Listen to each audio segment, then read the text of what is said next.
ศีลห้าเมื่อก่อนตำที่เมืองหนึ่งไล่ทบเพอึบเพยักอยู่เย้า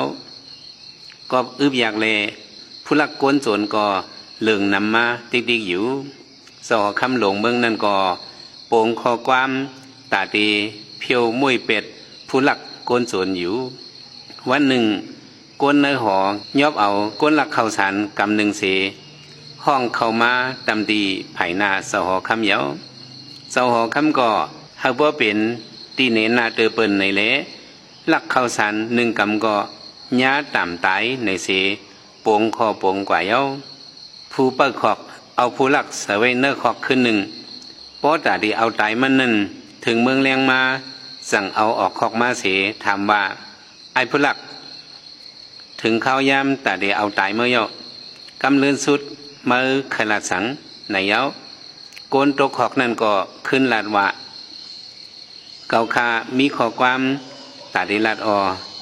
คามีข้อความตาดีหมอกลาดถึงสหอคำตำดีเกาคาในมีไว้ปีหญ้าตั้งหมอคึกลึกเปิงหนึ่งอันคาเลยเห็นสอนมาตำดีปอเฮานั่นตั้งหมออันในซื้อคือเฮาเสียดสืบอ่อนกันเปิ้ลปามาเสเป็นตั้งหมอเอาหมักมงผูกเสสร้างหมอหมักออกเป็นต้นแตกออกกิ่งขึ้นเหลียวเสในผูกมา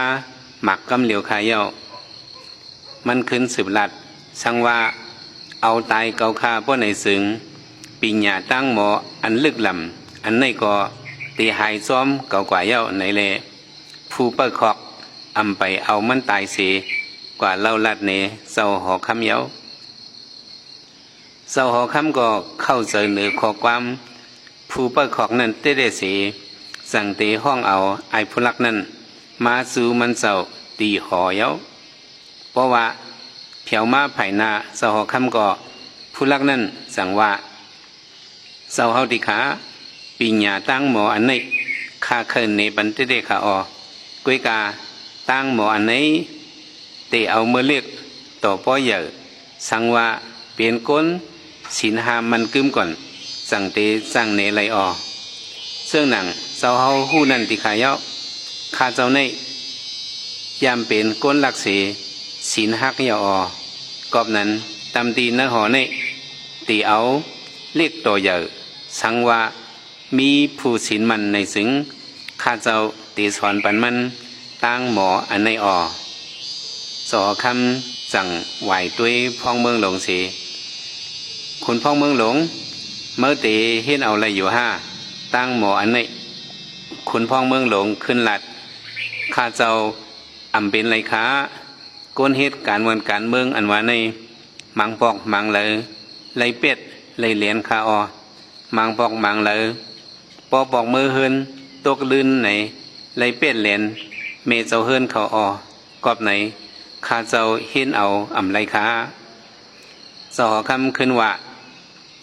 เซอโหซึกหลงเห็นเอาตั้งหมอในเลยคุณซึกหลงก็เน็ตตอบว่าข้าเจ้าก็ถังตีอำเป็นไรค้าปุนตาเกียรติเควันเมืองนั่นข้าเจ้าไรพันไรตึกมาอยู่ตาสีเลเห็นเอาตั้งหมอในอำไรค้าสอคำหลงถามด้วยโกนในลุมในหอก็เลยก็ต่ออำเห็นสอนเอาไหลกำเลือนสุดขุนพองเมืองขุนซึกโฮมลุยโกนในหอสั่งยักด้วยสอคำเลสอคำอำยุ่มโตมันเสขึ้นลาดว่าเกาเจ้าก็โตเตอำทางตีเป็นไรหนังเกาเมื่อเกาเรียกนั่นเกายำลักกินข้าวมุนเจ้าปอเฮาใหญ่มากก็ต่อมีตั้งพิษตั้งหนำรู้ในเย้ากำนั้นผู้ลักสั่งขึ้นว่าเจ้าเฮาติขาก้นในหอในกูก็ต่อยังมีไว้ตั้งพิษแลอำเป็นเห็นเอาตั้งหมอปิญญาในรู้ตั้งพิษขาเจ้าอันไรลักข้าวสารอ่อนหนึ่งกำนั้นถูกลีไว้เจออีลูเสว่นปันกวางอยู่ในเย้ากำลืน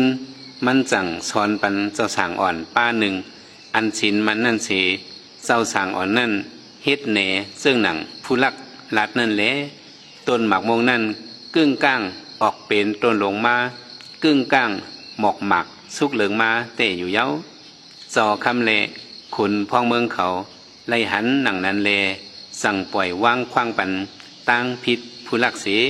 ปันมันสู้หลับตั้งนำเย้าอปุ่มอ่อนเตะมีหนังไหนกุ้ยอปุ่มจะในเป็นอปุ่มเจ้าเสียวสิเบกแต้มไว้ไผ่มันเสีเฮาเจ้าเสียสุคำแม่ปิ่นเป็นไผ่ไตอัดเสียงเป็นออดิโอปุกไว้เละผู้ถ่อมยินเอาเขาเลยถ่อมเยาเสเลยตั้งหูหนังหือป่องใส่หนังหือเลยตอนสอนหนังหือในเกาะเขียนต่อเตรียมบันมาตีเนอคอมเมนต์ติดตั้งในสีกัมมือสูงตั้งเสียง